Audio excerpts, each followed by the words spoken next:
Гутен так, гутен сабахлен, гутен вечер.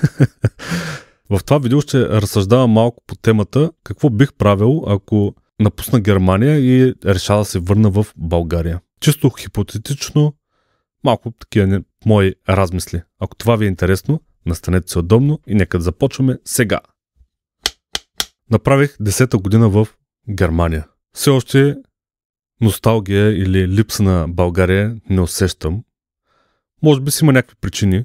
Примерно, че от преките ми роднини само майка ми е останала. Още когато бях на 11, баща ми и имах брат загинаха. Преди това от страна на майка ми, баба ми беше починала, от страна на баща ми, дядо ми беше починал. След няколко години, след случката с баща ми и брат ми, починаха и другата баба, и другия дядо, и фактически останахме с майка ми. За щастие тя се намери човек до нея, който наистина страхотен добър човек, който е и до ден днешен с нея. Точно това е, че животът ми в България е така по някакъв начин го свързвам само с загубата на всичките ми роднини и затова някакси не ми липсва България, може би. Естествено имам и роднини, примерно Леля, братовчеди, които се уважаваме и ценя моменти, които съм имал с тях, но някакси това не ми дава някакво основание пък да си кажа, ще си се прибера в България. Но да, това е малко така лирично отклонение от основната цел на видеото, какво бих правил, ако се върна в България.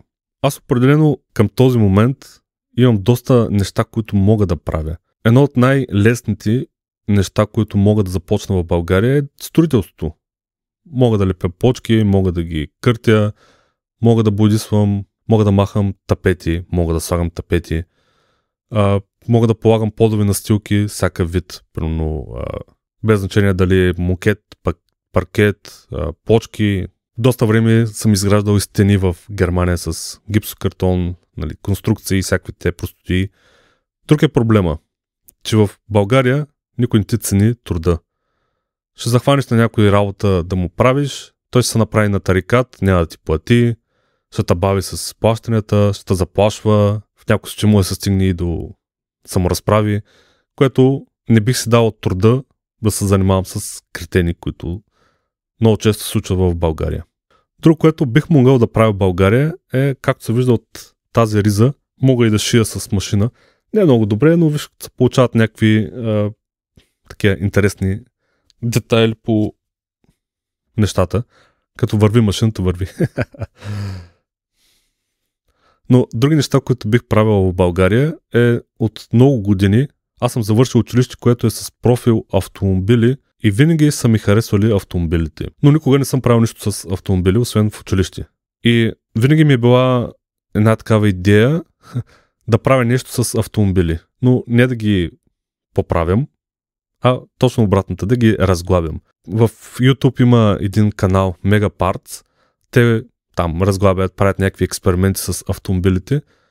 Такива подобни неща бих правил. Примерно бих се направил едно място, където да разглабям автомобили и междувременно да си правя някакви експерименти с тях. Преди си интернет имаше много популярни, правят някакви рамки на покрай колите, натискаш перачките, те се обръщат или някакви други щуротии с автомобили. Бих правил такива неща, ако не са опасни. Но това с разглобяването на автомобили може би да е някакъв бизнес, който бих захванал, но там е пък, трябва да намериш по какъв начин да ги продаваш тия части, място, трябва да имаш също и пари да купуваш автомобилите, а може би в България вече е залято с много такива места, а някои са доста големи, като Мегапарц или там някакви други такива. Другото, което бих правил с удоволствие е да изграждам домове от нулата. Голо място и да се правят. Принципно някой път си мисля, че ще е хубаво да се започнат някакви ефтини домове да се изграждат, защото цените в България някакси са много странни. Хората не получават високи възнаграждения, обаче домовете се изграждат или струват много пари. Затова имам някаква такова като мечта да имам да изградя фирма, която да изгражда домове, хубави домове, които хората да си живеят и да са щастливи. И бих се занимавал с всяка една от тези дейности, като изключим по-тежките, примерно мъкнене на различни неща, които не ги обичам да ги правя, но бих редил тухли, примерно за изграждането на стените, бих шпакловал, бих бодисвал, всичко да се изгради. Само до някъде документалните части много ме дразнят, не ми се занимава, но може би за това пък да има хора за тези неща. Но това бил го правил леко като хоби, не бих се занимавал цял ден само с това да се занимавам, защото не обичам пък да съм преуморен от работа. Друго нещо, което и тук в Германия си правя, някакви неща от дърво да правя. Дали просто ще режа някакви дървени неща и да правя някаква стойчица, примерно, или някакъв стол, или нещо друго. Обичам да правя някакви неща от дърво.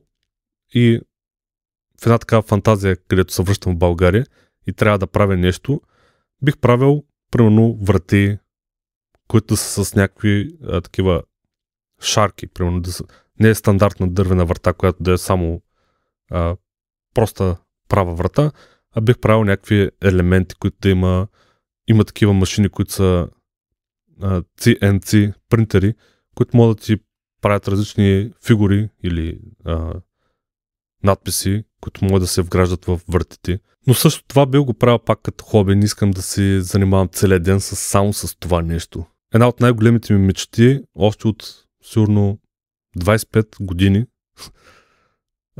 може би поне от тогава помня, че искам да имам едно място, където е за почивка, почивна станция, място, където хората да идват да се забавляват или първо да идват да си правят сватбата, рождения ден.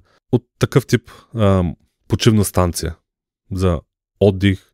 Сега бих предпочел такова място да има басейн, където да спортувам, да си правя плуване, да има примерно сауна.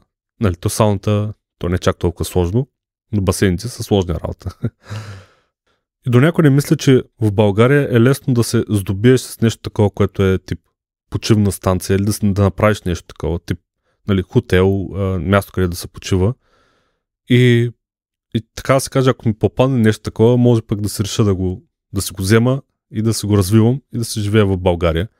Но да, това е само хипотетично като сценарий. Също в този тип неща, които така съм си ги мислял, нещо, което и да е за почивка, тип хотел или къщи за гости, но да са няколко, не само едно парче нещо. Също съм си представил да взема стар самолет, пътнически, който да се направи като място за спане или ресторант. По същия начин и някакъв автобус, който също да се направи като място за спане или ресторант. Мисля си ги някакви такива идеи. Тези идеи, примерно в Германия, мисля, че са доста трудни, защото е Германия и примерно за един самолет ще искат много пари. Разрешение от общините може да не получиш изобщо за такъв тип неща.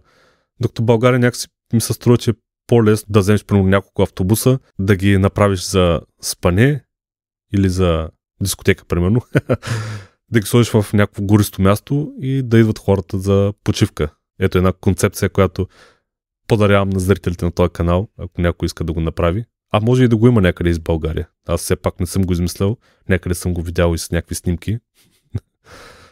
Другото, което бих правил в България и което искам да го имам, е лозе. Но не лозе там някакво в някакво поле, където да ходя само да копам като някакъв тапак. А искам да имам лозе, което да е красиво, подредено и прено къщата ми да е на това лозе и да имам гледката на лозето, самите лехи. До някакси не разбирам концепцията как от някакво малко лозе да печелиш пари, освен ако не е обвързано с някакъв хотел, където виното да го предлагаш като някакво супер яко вино. Но също това бил го правил като хоби бизнес, който да го правя при много се върна в България. А защо вино? Не знам. Просто ми харесва тази концепция, а пък най-лесното е, ако искаш да пиеш вино, отиваш си купуваш вино от магазина, 5 лева, 10 лева, 30 лева или 50. Нали, ако не пиеш по една бутилка на ден, не е проблем да дадеш примерно 50 лева за вино и да го пиеш. Защо му трябва на човек пък да прави собствено лози, не знам. Просто някакво вътрешно чувство имам такова, което искам да имам лози. Дали такова нещо мога да направя в Германия? Да, има сигурно места с лозя, макар че тук в Берлин, където живея, не съм виждал. Нормално, все пак бетон. Но да, и с малките селца, и с Германия сигурно има и може да имаш лози. И също в тази графа бих сложил, че искам да имам и гора. Може би, за да кажа, че като е моя гората, да си казвам, че хвана гората. От гората нямам никаква концепция за печалба, просто искам да имам гора, някакво парче. 5, 10, 20, 30, 50 декара, моя лична гора. Проблема с България и гората е, че една етническа група ходи, секат дървета, никой нищо не може да им каже. Също проблема в България е с разни корумпирани чиновници, които могат да кажат, че тази гора трябва да бъде изсечена заради някакви заразявания и да ти изсекат личната ти гора или някакви такива схеми да се случат. Дали би го направил това да си купя гора в България? Не знам. Ако не съм там на място, най-вероятно не би го направил.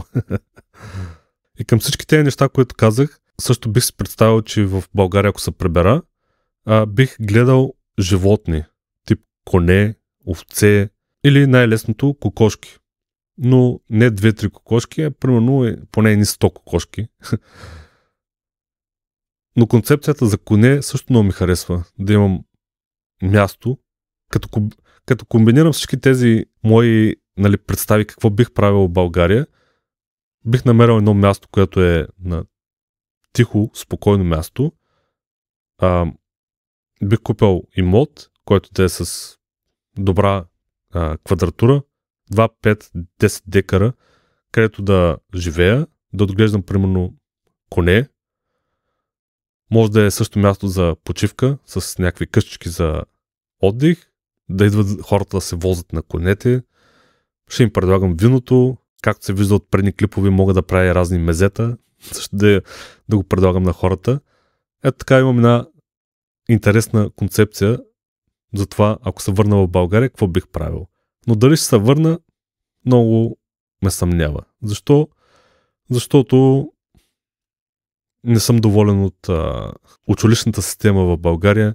Не бих причинил това нещо на моето дете да учи в условията, които ги има в България и предпочитам някъде в чужбина да си живеем и да учи.